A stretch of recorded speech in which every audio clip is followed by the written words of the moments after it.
Okay, good morning po sa inyong lahat mga kaibigan. Nandito po tayo sa Aurora Baler, no? Kung saan ay dinayo natin ang Sports Fest Center nila dito sa pinakamalaging complex ng kanilang lugar. So, kung tawagin nito ay Aurora Sports Center, no?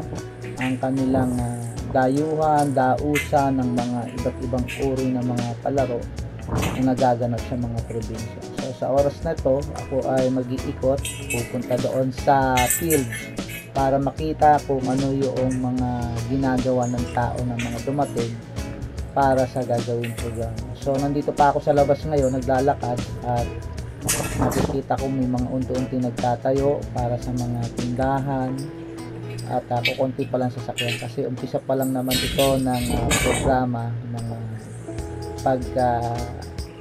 down ng kanilang mga gamit. So pasukin natin loob ng complex at talagang napapansin ko napakalaki, mas malaki pa sa Marikina Center Complex dito sa Manila. So since nandito tayo sa Aurora, makikita natin yung buong lugar, mga pesto ng bawat pagdadausan ng sports.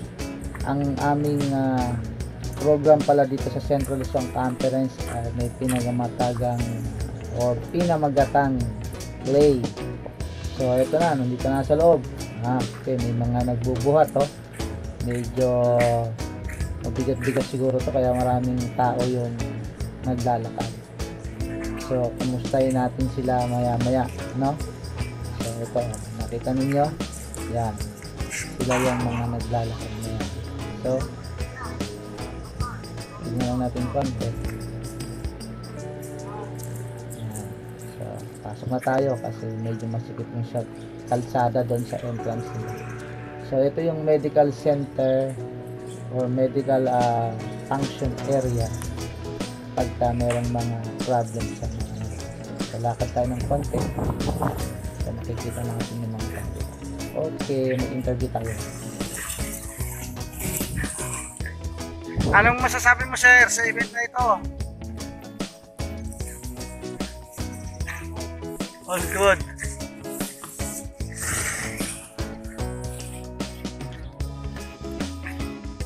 So, nandito po yung mga merong gagawing program para sa paghahanda po ng Central Luzon Conference. Hindi na po sila nagsiserami ng mga leader ng mga kabataan. So, ito yung pinaka-stage na pwedeng makarelax yung mata kasi sobrang init dito sa field. So, sa banda ron, ang swimming pool. Yung malayo na yan, swimming pool yan. At pagdating naman dito, ito yung schools. Nandoon, marami na nagsisindin. Magpababa ng gamit. At ito yung ibang mga kabataan, naglalakad, galing dito sa basketball court. Napakaganda na lugar niya. So, ayan sila. So, umpisa yung event maya-maya, hapon. Ganda ho ng kanilang graphic page. Sir, kamusta ho, sir, sa pagbubuhat, sir? Pagod na po ba? So, ayan. So, ayan. Pindi. So, ayan.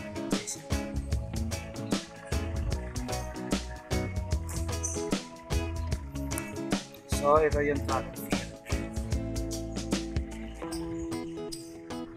Meron dito pang softball, pang baseball, pang soccer, sa mga field.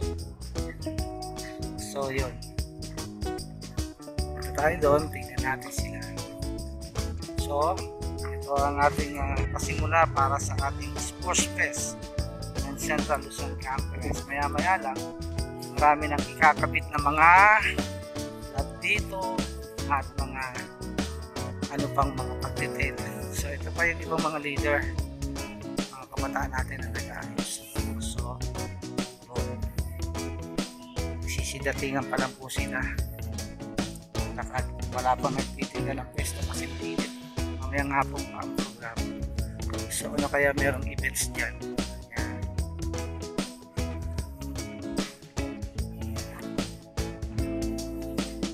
So nandito ako sa kalagitnaan ng kainitan ng lugar na ito. So ito yung pinaka sentro para sa field. Sana malaki, ano? May bakunan. So tingnan lang natin. Doon sa dulo papunta dito sa kabila. Yan. Yan yung pinaka sentro ng ating gagawin programa dito sa larong Adventista. Balik na tayo kasi medyo tanghali, mainit. So yan ang kabuuan ng ating vlog ngayon sa oras na ito. At sasamahan pa natin sa mga pictures, clips ng mga video na gagawin natin para maging maganda ang programa. So, sabay lang kayo ha. See you later. Ito po ang inyong lingkod, si Vlogger Nilo from You've Got Love. Oh, tingnan muna sa camera, bibidyo ko eh. Oh, say hi naman.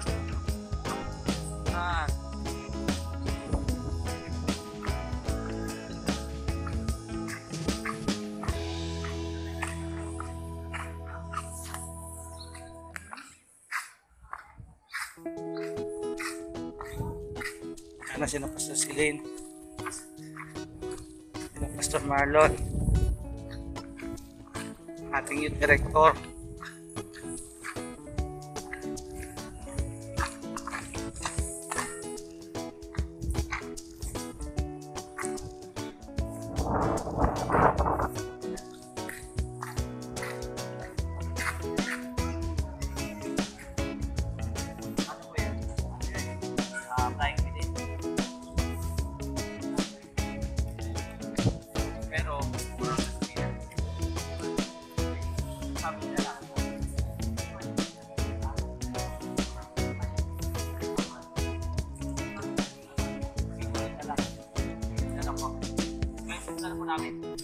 Pastor, bago sumakay, bigyan mo naman ako ng konti parang pangbungad ko lang sa ginawa mong Central Luzon Campus na Play Like an Adult.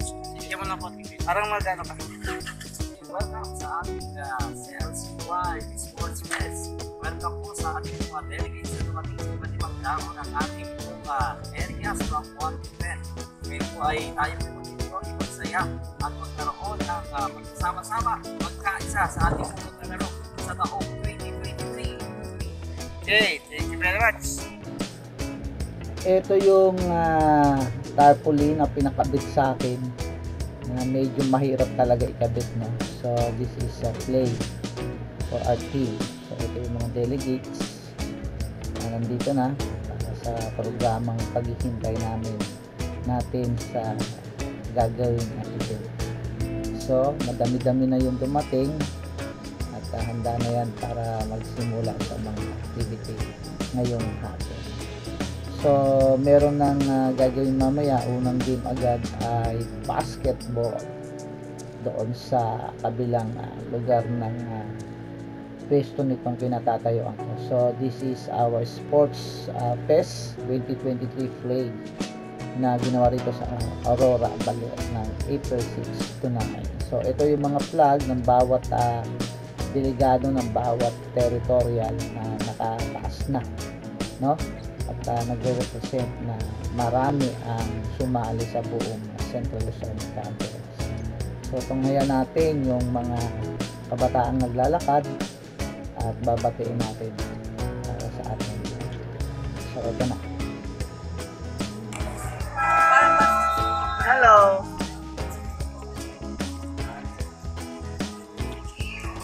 Naka-vlog ako ngayon. Say hi to my vlog.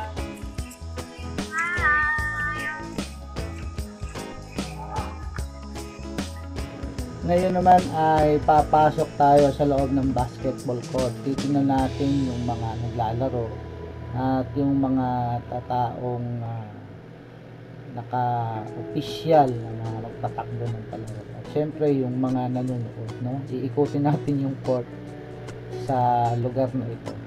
So ayan, habang naglalaro, maglalakad ako paikot dito sa court. Tingnan natin kung sino yung mahagip na mga camera.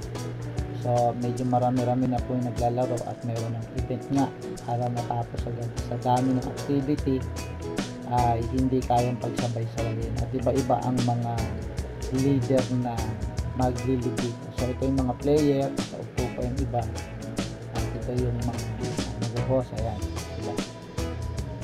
So kung titignan nyo, mabilis yung camera ko, hindi masyadong mahagip yung mga mukha, pero madadaanan sila. Swerte na nila kung makilala nila yung sarili nila dito sa video na ginagawa kong pag-ikot. So habang nagpa-vlog ako, tinitingnan ko rin yung mga laro. Oops, nakashoot. Kita naman ninyo, no? Ang gagaling nila, no? Pero hindi ko siya masyado napokusan kasi ang tinignan ko yung mga tao. Kaya sabi kasi na kaya yung kakilala ko. So nahagit naman natin mga naglalaro ay medyo talagang masisigla sila, no?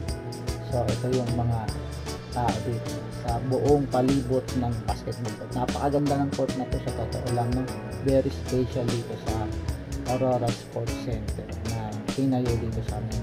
So napakaganda ng place na to, dinadayo at talaga namang dausan ng pambansang laro sa lugar nito. So ito yung aking mga nakuhang mga muka na hindi na mapansin sa bilis ng aking pag-ikot. Nahihiya din naman kasi akong nangaabala ng panonood, pero may dumiting. So ito yung mga player na maglaro. At ngayon itong haya natin yung nagaganap naman dito sa labas. Okay, ginabi na at medyo nag-iingay yung mga kabataan sa mga awards na mga nanalo sa ibang mga palaro at ina-announce dito. Kaya sila nagkakaroon ng mga kasayahan, pagtalon at pag-i-enjoy sa programa. So gabi na, kaya medyo magpapahinga na rin tayo dahil kailangan pang gawin ang maraming ibang activity, no? So I hope nagustuhan ninyo itong video na to. At ito ang nagaganap sa buong Central Luzon Conference sa panahong nandito sila sa Aurora. Thank you very much from Yuga Vlog, Vlogger Nilo. Bye!